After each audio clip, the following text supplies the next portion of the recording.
At Edgar Street. You must be proud of the players for the fight back, but disappointed with the sloppy goals conceded. Yeah, my initial reaction is I'm annoyed, I'm angry. The manner of the goals is embarrassing at times, to be honest. It's the manner, they're avoidable as well. That's the frustrating thing. Again, we haven't been played through or looked as if we're all over the place. It's just errors, communication errors. But again, I'm immensely proud of the players for fighting back, but I'm not silly. We can't keep scoring 2 and 3 goals at home to try and get, these days it's walking away with a point. So we're at the business end of the season.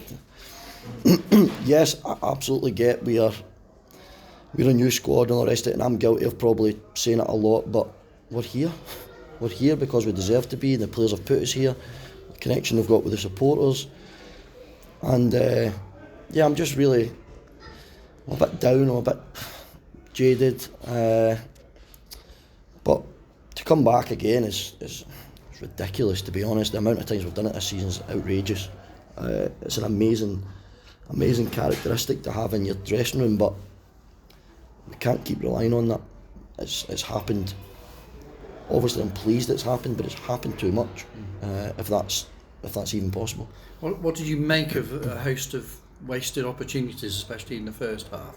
That was the frustrating thing as well. We come in at half time 1-0 down, and obviously we'll have a bit of a pop about the goal and stuff like that, but I thought we were in control, to be brutally honest. I think they'd one decent chance, which they've obviously went on and scored, but I just thought that we're a bit loose at the top end of the pitch.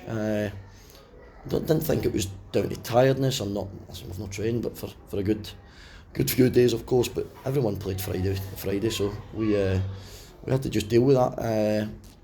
I just thought we're a bit loose, we're a bit sloppy at the top end of the pitch. I felt sorry for KP, to be honest. The first half, I didn't really have much to go off, but equally just we're disappointed, proud. It's a mix of emotions, to be honest.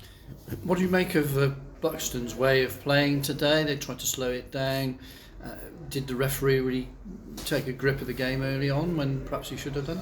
No, he probably didn't, but I'm fed up talking about referees. I think they came and wanted to slow the tempo of the game, which they do, and we've got to see that as a credit. That's a credit to come here and want to slow the game down, because they know what we're like when we pick up a bit of pace and a bit of tempo, but we've got to recognise that and have the mentality to just get on with it, just try and win the balls in play. Let's make it quick, let's make it intense. Have a little word with the referee in terms of don't wave your arms, just get in his ear. They're taking too long. He told us at half time he was going to deal with the goalkeeper, which he didn't do, but there's no point talking to the referee. It was individual errors today that cost us all 3 points. Having got a point, I suppose it keeps the slim hope alive, but you now really have got to go and get back-to-back victories. Yeah, we've just got to go and look after the next one.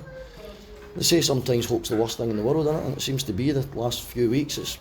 But listen, we're still there. We're still hanging in there. These boys will not give up. We won't give up. We won't be allowed to give up, but it's not in our makeup. That's not. We won't do that. You can see that today, 2-0 down. I don't even know how long's left, 15 minutes or something. And then you have a great chance at the end with Willow. Kills us the header. Babs has had one before that. It's probably score. So we've had plenty of opportunities. You can see the endeavour and the fight and the will to want to win is there. So if you've got that, you'll always have hope. So that's exactly what we've got to do. We've got to go to the next game. We know how tough it's going to be. We put Cece on the bench today. Cece wasn't even in the squad, to be brutally honest. He came in and done a little bit. It felt okay, and I didn't want to put him on the bench, but we only had four subs. I didn't want to put him on the bench because I felt as if, like happened, we'd have probably had to use him at some point if we had to, and we did, and he felt fine. So we're a bit thin, but we'll keep fighting. We're still there. We've got 4 games to go. Who knows what can happen? It should be a rearranged game against Banbury on Wednesday. Can you just confirm the situation with Darth and Obadei being from Banbury? Yeah, both won't be available.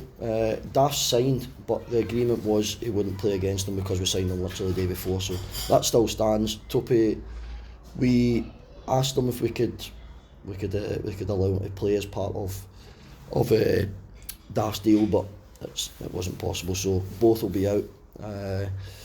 Dom's got a personal matter that he had to deal with the last couple of days. Same with Ollie Southern. I might as well just go through them now. Ollie, Lass is still probably a couple of days away. Cece we didn't expect to get on the pitch today, so we just need to be careful with him. We've got another game in 2 days, as you know. We've got a couple of players that started it with bumps and bruises. We've had to manage Leiden, so as much as we're hanging in there, we're hanging in there as a squad as well. But listen, that's life. We'll just get on with it. As I say, so many games in quick succession.